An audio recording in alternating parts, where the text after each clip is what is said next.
Hello everyone and welcome to the channel. This is my Pixel 8 Pro in-depth review, and I have to say that I'm genuinely impressed by this phone in pretty much everything. The number of improvements Google made this year is mind-blowing, and how it competes against the competition is even more impressive. I will deep dive in everything to show you why I think that way, so let's jump right away in the review and start with the things that matters the most. The first thing to talk about is the outdoors brightness, which was one of my biggest complaints about the 7 Pro of last year, not because it's not bright enough, but because it dims the display really quick under direct sunlight to avoid overheating.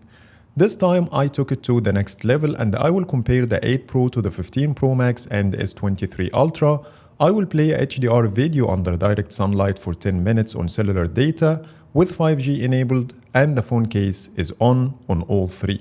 I did it this way to see which one is brighter and which one will sustain this brightness for a longer time. So let's begin. Right off the bat, the S23 Ultra has the darkest display at 1750 nits peak brightness versus 2000 nits for the 15 Pro Max and 2400 for the 8 Pro. Putting the numbers aside, the iPhone and the Pixel have almost identical brightness in real life, and the iPhone looks a tiny bit brighter to me. But sustaining this brightness is the hardest thing to do. The iPhone was in the lead by a small margin for about 2 minutes and 30 seconds, but after that the 8 Pro took the lead by a big margin. So take a look at this scene to see how much brighter is the Pixel when compared to the iPhone, while the S23 Ultra was far behind. So let's fast forward to see if things will change.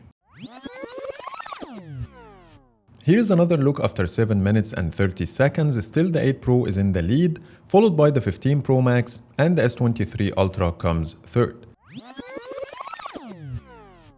And here's one final look after 10 minutes, confirming that the 8 Pro won the competition, with the second place to the iPhone, and the S23 Ultra comes third. And this is the first time ever a Pixel wins the top flagships in the brightness and sustaining this brightness for longer too. After this test, I consider the 8 Pro display to be the brightest in the world, not because of the nits, but because you will be able to actually use it on this brightness instead of getting a high number for a couple of minutes. And I will call it the super actual brightness display. Now let's talk about the specs. The 8 Pro has a slightly lower resolution when compared to the 7 Pro. It's 2992 by 1344 versus 3120 by 1440 respectively. And the PPI is 489 versus 512. On paper it sounds like a bummer, but I don't see a noticeable difference in real life. When it comes to the visual experience, both look identical in terms of saturation and contrast, but there is a noticeable difference in rendering the white color. If you didn't see the difference while playing a video, you will definitely see it when I show you a white picture. The 7 Pro has a noticeable pink hue, while the 8 Pro is leaning towards the green, which makes the white color more accurate on the 8 Pro display. Both displays are LTPO with 120Hz refresh rate, but the 8 Pro can go as low as 1Hz versus a minimum of 10Hz on its predecessor, which will save you some battery. The viewing angles, touch sensitivity, and the scrolling are identical, but I did experience noticeable lag while scrolling on the 8 Pro with the stable version of Android 14. Now I'm running QPR1 Beta 2.1, updated my apps and Google Play services, and the scrolling is much smoother now. Now let's compare the HDR video playback indoors with the 15 Pro Max, the S23 Ultra, and the 7 Pro. On paper you get 1600 nits on the 8 Pro and 15 Pro Max, 1000 nits on the 7 Pro, and 1200 nits on the S23 Ultra. This side-by-side comparison is at maximum brightness on all of them. The 8 Pro and the 15 Pro Max are the brightest, followed by the S23 Ultra, and the 7 Pro comes last. And you can also see the difference in colors and the image quality to decide which one looks the best to you. I think all of them look great anyways. So overall, the Pixel 8 Pro display is a huge leap forward. It's not only brighter than before, but it can sustain this brightness for so long under extreme conditions, beating the top flagships aggressively thanks to the improved thermal management and power efficiency. So let's talk about the performance and battery life, which also got improved.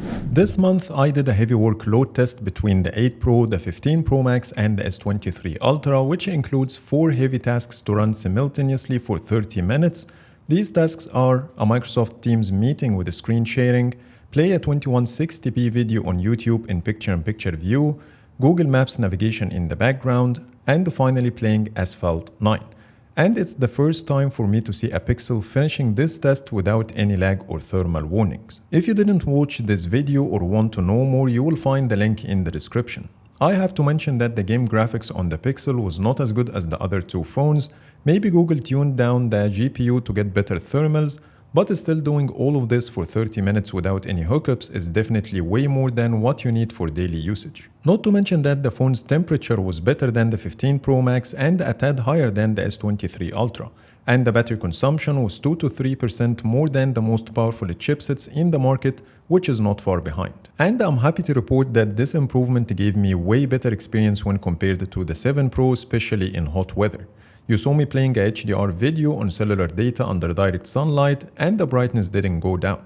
I was able to use the camera for almost 2 hours straight under direct sunlight to take some photos and videos for this review. In contrast, I had to give the 7 Pro some time to cool down while using both at the same time. If you did watch PBK reviews teardown for the 8 Pro and compare this to the 7 Pro, you will see that Google used a bigger and much thicker graphite film over the battery and camera module to help transfer the heat, a thermal pad on the mid-aluminum plate, and more graphite on the logic board front and back, which definitely did help. And it's not only about the performance and thermal management, but the battery life is much better too. And here are my numbers. This day I unplugged the phone at 10 AM on Saturday and kept using it till 2:21 AM on Sunday, which is a total of 16 hours. I got 7 hours of screen on time and still have 9% battery remaining. I made a video call on Messenger for 36 minutes, watched YouTube videos for 2 hours and 7 minutes, Facebook for 1 hour and 8 minutes, WhatsApp Business for 45 minutes, YouTube Studio for 33 minutes, and more. Not to mention that I was switching between 5G and Wi-Fi. Here's another day started at 8 AM, the same 10% battery remaining, and I used the camera for a whopping 1 hour and 55 minutes and still getting 5.5 hours of screen on time. I was mainly outdoors on 5G testing the camera, and I did use the phone for other things too, like YouTube, Google Photos, WhatsApp, phone calls, and more. Here's a third day to test how good is the standby time in light usage. I started with 100% at 8 AM on Thursday and kept using it till Friday 8 PM, which is a total of 36 hours. With a total of 3 hours of screen on time, I used WhatsApp Business, YouTube, Facebook, X, and more, as shown on the screen. And I also used it on 5G and Wi-Fi. So that simply says that the battery life of the 8 Pro is impressive in every situation. Now it's time for the camera. The number of improvements in this area is mind-blowing. I can confidently say that the 8 Pro takes the highest quality photos with the best HDR on any smartphone ever, and the video's quality is significantly better. Plus, I will show you all the drawbacks you should expect from this camera, so let's start with the improvements. Here's a shot using the telephoto on the 7 Pro, 8 Pro, 15 Pro Max, and the S23 Ultra. First, the 8 Pro has a new 50 megapixel mode that works with all back cameras, but I will make it nice and slow and start with the 12 megapixel on all of them. Before even cropping in, the 8 Pro photo looks the sharpest with the best colors too. But putting the looks aside, let's take a closer look at the details. Right off the bat, the S23 Ultra is the worst as I'm using the 3x telephoto versus 5x on the other three, but later I will show you its 10x telephoto as well. The 15 Pro Max shows a lot of details, but with a noticeable amount of noise in the shadows and some artifacts. The 7 Pro and the 8 Pro produced the cleanest images, but the level of detail in the 8 Pro shot is better than all of them. And as I mentioned before, the 8 Pro is the only phone that takes 50 megapixel shots using the telephoto, and here's how it looks. Let me crop in again, and this is insane. It simply wipes the floor with the competition. Yes, the 7 Pro also has a 48 megapixel telephoto, same as the 8 Pro, but the new sensor captures 56% more light than its predecessor, and the quality speaks for itself. Let me also show you the S23 Ultra 10x telephoto and the crop in. Even though it's double the zoom level, but still the 8 Pro has the cleanest and sharpest image across the board, which is mind-blowing. So the 8 Pro didn't only win using the 50 megapixel mode, but even with the 12 megapixel, it's still the best. But the 15 Pro Max and the S23 Ultra can take 48 and 50 megapixel photos respectively using their main cameras. So let's try and see which one of them is the best. Here's a high-res photo and let's take a closer look at the highlights. You will immediately see that the 8 Pro is miles ahead. The S23 Ultra blown out the highlights, so I barely see any details. And the 15 Pro Max is way worse than what I expected, but better than the S23 Ultra. Looking at the shadows, and you will see the same insane results coming from the 8 Pro to a point that I can see the individual holes in the sign clearly, which none of them was able to match. The S23 Ultra shows a decent amount of details, but with a noticeable amount of noise and artifacts, while the 15 Pro Max shows less details, but with a slightly cleaner image and better HDR, so it's a clear win for the 8 Pro. The S23 Ultra can also take 200 megapixel photos, and here's how it looks. Still, the highlights are blown out, but the details are significantly better.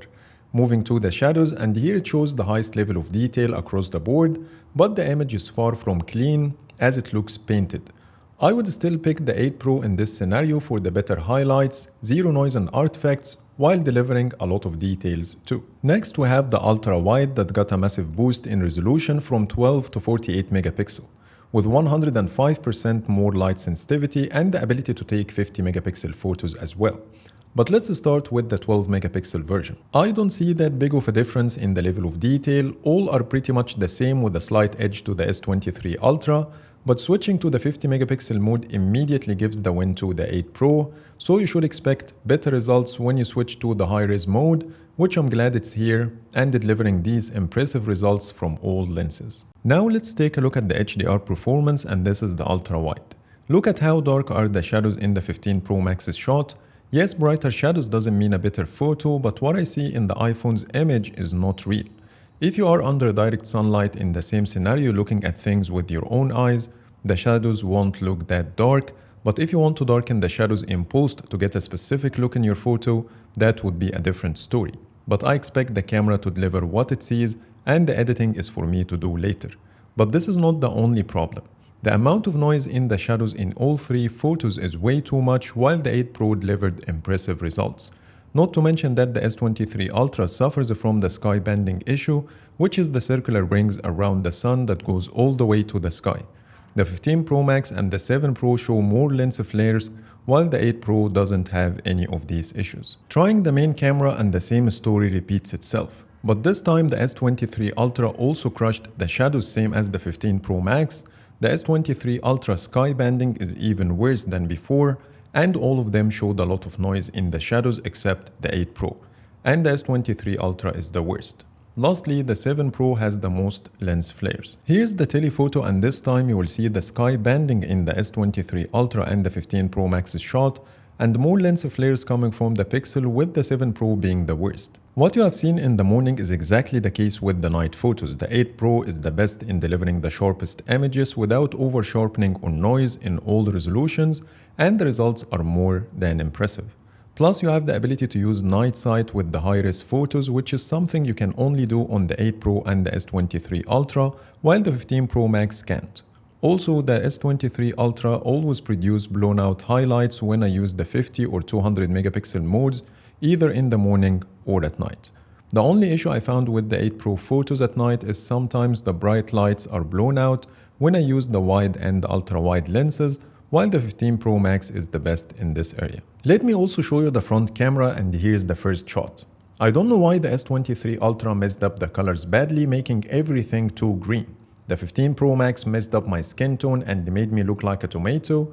The pixels added more contrast, so my face looks darker, but they were the best in providing an accurate skin tone. Looking at the details, you will see a noticeable improvement from the 7 Pro to the 8 Pro. Still, the S23 Ultra is the best in this area, followed by the 8 Pro, then the 15 Pro Max, and the 7 Pro comes last. You will also notice that both the 15 Pro Max and the S23 Ultra blown out the background a bit, while the pixels didn't. Plus, the 8 Pro has the widest field of view, followed by the 7 Pro, then the 15 Pro Max, and the S23 Ultra comes last. At night, each phone took a different approach in colors and white balance, so I will keep it to your personal preference. Looking at my face, you will see that the 15 Pro Max is the most detailed but with a noticeable amount of noise. The 8 Pro is cleaner with slightly less details, while the 7 Pro and the S23 Ultra are the softest. But looking at my t-shirt, the 8 Pro and the S23 Ultra shots are the most detailed, followed by the 7 Pro, and the iPhone comes last. Plus, the iPhone was the only one to blow out the highlights. And here's a quick look at the ultra-wide version. So overall, the 8 Pro front camera delivers great results that I'm happy with, and it's a big improvement over the 7 Pro. Now let's talk about the videos. I see massive improvements over the 7 Pro when it comes to the videos recorded with the back cameras. Here's a morning sample at 4K 30 using all lenses, and the difference is quite noticeable. The first improvement is the less noise in the shadows regardless the lens. The second difference is in the colors. The 7 Pro has a noticeable pink hue, which is no longer the case with the 8 Pro, and that makes the colors a lot more accurate. On top of this, the HDR is way better. As you see, the plants in the shadows look more vibrant and true to life, plus the highlights are less blown out. Lastly, the video is noticeably sharper. These are a lot of improvements in just 1 year, and I do prefer it over the 15 Pro Max and the S23 Ultra videos. It's also worth noting that the 8 Pro has the most saturated colors across the board. So overall, I think Google did an amazing job, and if the upcoming video boost feature expected to come later this year works as shown in the event, that would be a huge breakthrough. But shooting night videos was the biggest issue with the 7 Pro, so let's see if the 8 Pro improved. This is a 4K 30 footage using the main camera, and here the difference between the 7 Pro and the 8 Pro is even more impressive. Not only this, but sometimes the noise level is less than the S23 Ultra. And you will see this in multiple instances while pointing the camera at different areas with different lighting conditions. Starting from here, and you will see how the S23 Ultra struggled to keep the noise down and blown out the shadows. I think the iPhone is still the best, but overall the 8 Pro started to compete strongly with the competition. Here's another sample for the ultra-wide, and as you see, the 7 Pro is the worst with tons of noise. The S23 Ultra is the second noisy and completely messed up the colors. The 15 Pro Max is the darkest to help keep the noise down, while the 8 Pro had the best exposure. But unfortunately, the HDR is not as great as the iPhone on all of them, but the S23 Ultra was the second best, while the pixels blown out the highlights badly. And here's the telephoto. All of them produced noisy videos, but the 7 Pro was the worst, followed by the S23 Ultra, then the 15 Pro Max. And the 8 Pro was the best, plus the 8 Pro and the S23 Ultra produced the sharpest videos, so the win goes to the 8 Pro in the telephoto, followed by the S23 Ultra, then the 15 Pro Max, and the 7 Pro comes last. Overall, I think the 8 Pro videos using the back camera are satisfying even before the release of Video Boost later this year, and it finally feels like a flagship in this area. The only thing Google didn't improve yet is the front camera videos. They still look soft and noisy when compared to the competition, but they deliver the best HDR in the morning. At night, the front videos look like garbage on all of them, but the pixels are still the worst with the highest level of noise. Taking portraits is also one of the drawbacks when it comes to Pixel phones, so let's see if there is any improvement with the new flagship. Here's the first shot with the back camera at the lowest zoom level. We still get the same 1.5x crop as the 7 Pro, we have the same contrasty look, but the 8 Pro colors are less washed out and more vivid when compared to its predecessor. In contrast, the 15 Pro Max and the S23 Ultra brighten up the shadows and soften the face slightly to give you a more pleasing look, even without activating any beauty mode, which I'm sure a lot of people would go for. Looking at the subject isolation, you will see a big improvement comparing the 8 Pro to its predecessor, especially around my ears and neck, which makes it closer to other flagships. Moving to 2x, and you will see the 7 Pro crops in too much while the 8 Pro matches the other phones, which is an improvement in my opinion. Other than this, there is nothing different than the previous photo. Trying the night portraits, and unfortunately the 8 Pro was the worst in subject isolation this time. It did cut out a whole ear, messed up the other, and took a bite from my neck. The 7 Pro did the same but not as bad. Even the S23 Ultra messed up both ears. The 15 Pro Max is the best by far, but it messed up the left ear too. Besides this, what I like about the 8 Pro photo is the less sharpening when compared to the 7 Pro. Overall, the 8 Pro photo is not terrible, but Google has to take the subject isolation seriously. Other than this, I think the 15 Pro Max is the king in this area. Moving to the 2X version, and you will see how the 8 Pro tuned down the over-sharpening quite a lot when compared to its predecessor, which is a step in the right direction. The S23 Ultra caught up in the subject isolation to match the iPhone, and the pixels are still struggling. I do prefer the 8 Pro photo in terms of colors and details, but unfortunately the subject isolation ruined it, so let's wait and see if the upcoming updates will do the trick. Last but not least, the manual controls of the Pixel 8 Pro are definitely a welcomed addition for a lot of people. I didn't find myself using them that much as the auto mode is already good enough. But in some rare situations while taking macros, I use it to adjust the focus and in low light if the lens couldn't nail it automatically. Plus, I really like this peaking focus overlay and the magnifier as both really help in challenging situations. But I didn't find myself using the other controls like the shutter speed and the ISO even once. Anyways, if you want to know everything about the new features of the 8 Pro, you can watch my previous video going through all of them in detail, so I will leave its link in the description below. So let's sum up everything. I would say the Pixel 8 Pro has an amazing camera. Google improved pretty much everything and it did beat the competition in a lot of areas. But if Google worked on the subject isolation in portraits and the front videos, it will be the best camera in any smartphone ever. Next, the software. The 8 Pro comes with a lot of features and refinements over its predecessor that need a separate video to talk about, which I already did, and you will find its link in the description. But let me give you a quick summary. Something like the Magic Editor is a really powerful feature. About 60 to 70% of the time it works really well. And when it does, it can convert a photo like this to this. And it's almost impossible to tell that this photo is edited. It can also remove things from photos using generative AI to fill in the gaps, and the results are very convincing. And it offers some different styling options too. The only downside is it only works if your photo is backed up to the cloud, which is a bummer for some people. The second top feature is Best Take. When you take multiple shots of the exact same moment, it matches these photos and gives you the chance to match whatever face from any photo to that person to get the best looking group or individual photo.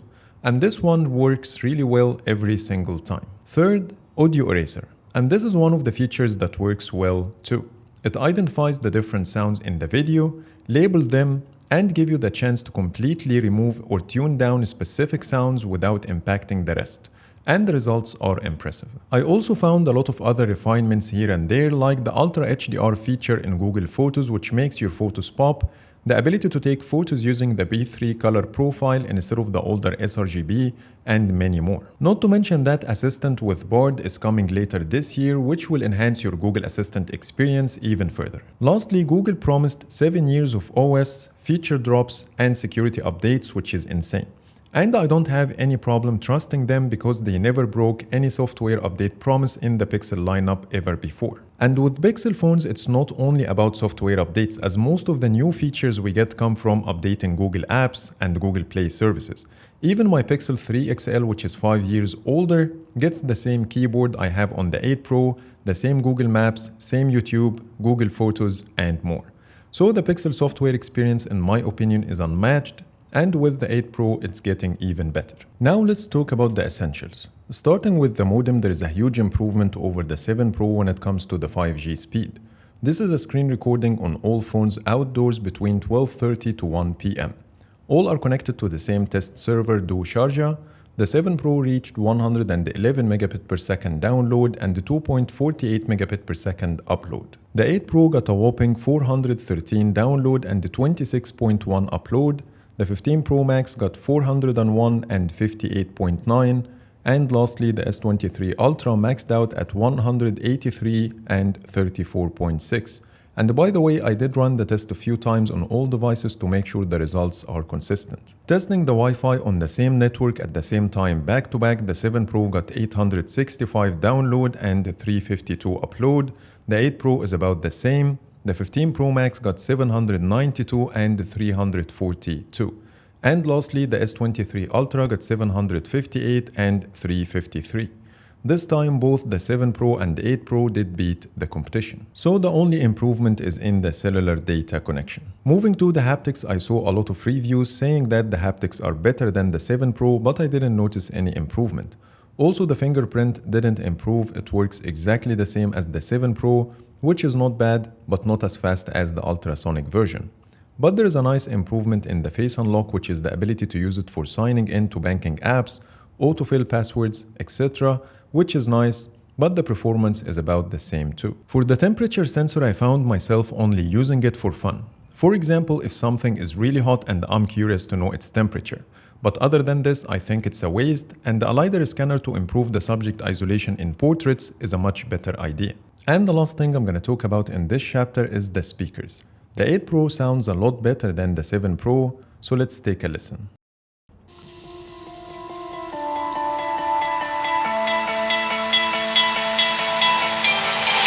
stole my heart of gold after my silver soul. Can you dig any deeper now?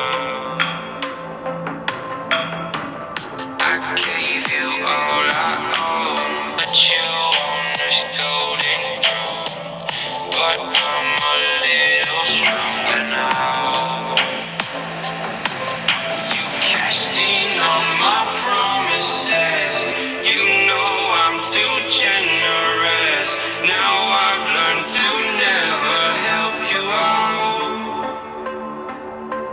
'cause I'm done cleaning up your mess. So let me end my video by talking about the design and build quality. The Pixel 8 Pro looks very similar to the Pixel 5 when you look at it from the front. The same flat display with the hole punch cutout, the even bezels, and the same curvature at the corners. Apparently, the Pixel 8 Pro makes me nostalgic, and I'm sure a lot of people will like that. But let's talk about the flat versus the curved display of the 7 Pro. For me, the curved display looks more immersive because the side bezels are narrower. And when I put a case on, the side bezels are not as visible as the flat display, so it doesn't interfere with my visual experience that much.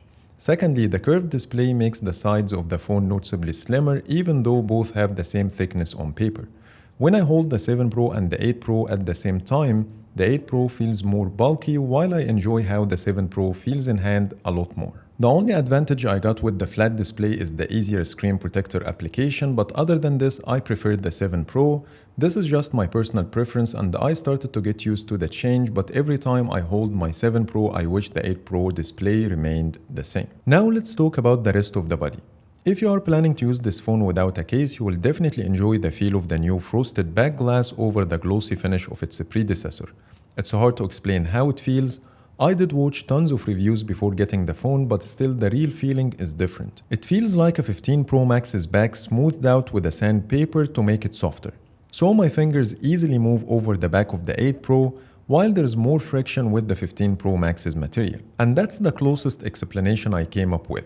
So overall, I do like the Pixel 8 Pro back glass a lot, plus it's made of Gorilla Glass Victus 2, which is an improvement over the original Victus of the 7 Pro. When it comes to the metal rail, it has a glossy finish as usual with a tint to match the body color, which in my opinion looks nicer when compared to the 7 Pro that uses two different colors.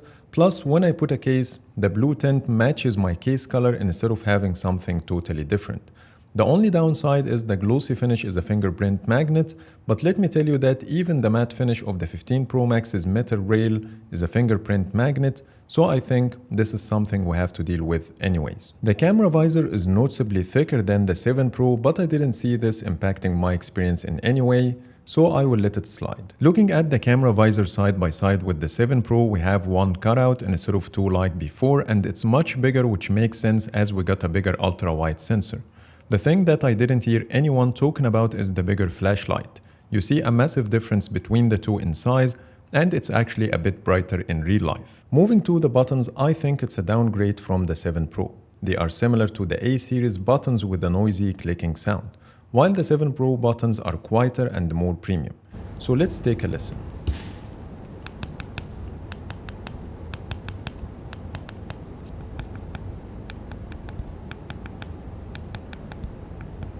Google also moved the buttons a tiny bit higher this year, which gives more clearance to the volume rockers when I put it in my car's mobile holder.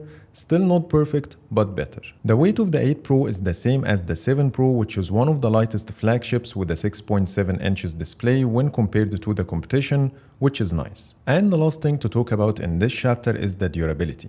The phone is rock solid, and I'm sure you have seen a lot of drop and durability tests that confirm the same. But the camera visor is expected to scratch easily, same as the 7 Pro, and I started to see small scratches here and there after a week of usage. So make sure to cover this part if you want to keep it clean. And finally, you get the same IP68 rating of 1.5 meter for 30 minutes. So overall, the 8 Pro has an amazing design and build quality, except for the buttons that are not as premium as I expected. The difference between the curved and the flat displays is a personal preference, so I won't count my personal opinion as a negative point, and I believe Google nailed it this year. So here are my final thoughts. I think the 8 Pro justifies its price tag in every way. It performs like a flagship, take photos that no other phone can, has features that you won't find anywhere else, and the cherry on top is the amazingly bright display. But I just want to say one thing to Google: please start penetrating more markets, because I'm sick of paying more and waiting for a long time to get my hands on a Pixel. So that's pretty much it for today. That was my review for the Pixel 8 Pro. Please let me know in the comments what do you think. But for now, thanks so much for watching and see you in the next video.